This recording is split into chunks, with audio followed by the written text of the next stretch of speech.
Hey everyone, this is Kay with AllProWebTools. In this video, I'm going to be showing you how to create and use tax rates in AllProWebTools. There are two ways to load taxes into AllProWebTools. From the dashboard, we can hover over Settings and go to Store, and up here at the top, we can click on the Tax tab. We can choose a tax source. Right now we have AllProWebTools chosen, but we can see that there are two third-party options. These are third-party software that will configure taxes for you. If I were to choose Avalara and hit save, the advantage of using a third-party software is that it will automatically update the tax rates whenever the governmental authorities make changes. However, they will charge you monthly just to tell you what the tax rate is. If you would like to use a third-party tax rate provider, please contact them first to set up your account, and they will give you your API tax login and your API tax password that needs to be entered into this screen to get it integrated. The second way is with AllProWebTools. The advantage of using the AllProWebTools tax source is that there is no charge, but you are responsible for updating the tax rates yourself. We can hover over Store and go to Tax Rates.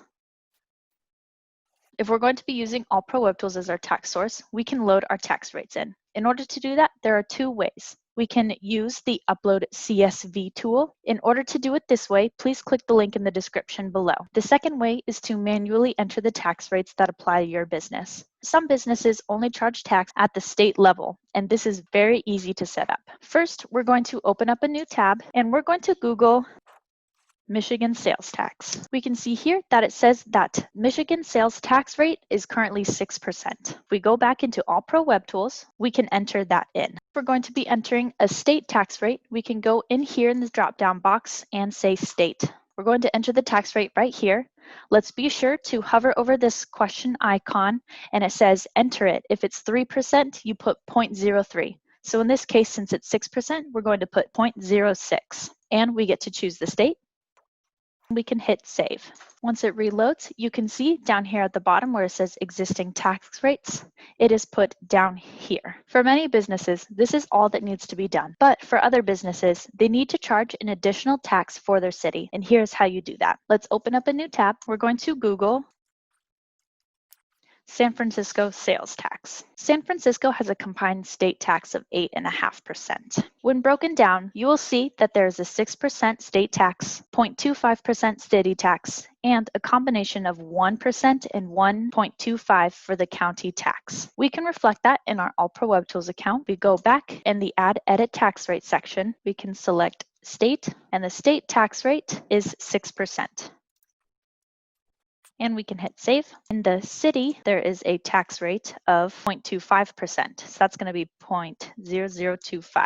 And we can enter the zip code. You will need to manually enter all the zip codes in that county. However, I'm just going to enter the one zip code that I have for San Francisco.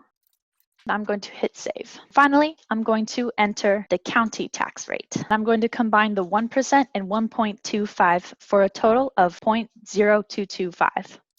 In the zip code, I'm going to enter the same one and the county of San Francisco, and I'm going to hit save. I'm going to manually enter an order for a customer. Some companies charge their customers based on the customer's ship-to address. Other companies charge their customers based on the store location. To address this, you can either click here in the drop-down box where it says tax preset in each order, or you can set the system to do it automatically. We can hover over settings and go to store, and once we go back to the tax tab, we can scroll down to the bottom where it says console tax preset default. So this means that whenever you manually create an order here in your console, it's going to tax by the customer's address. If you wanted to do a specific location, you can click on that, or you can keep it with the customer address or the business address. As well as for the website tax preset default, this is where if someone purchases an item from your website, you can automatically have it tax them as per their customer address, your business address, or a specific tax preset location. If you have a store in multiple locations, you can create a tax preset for each store location. In order to add a tax preset for a store location, we're going to add a San Francisco location. Let's go back into our tax rates, and we're going to click Add a new tax preset. We can add a new tax preset, and we're going to call it San Francisco location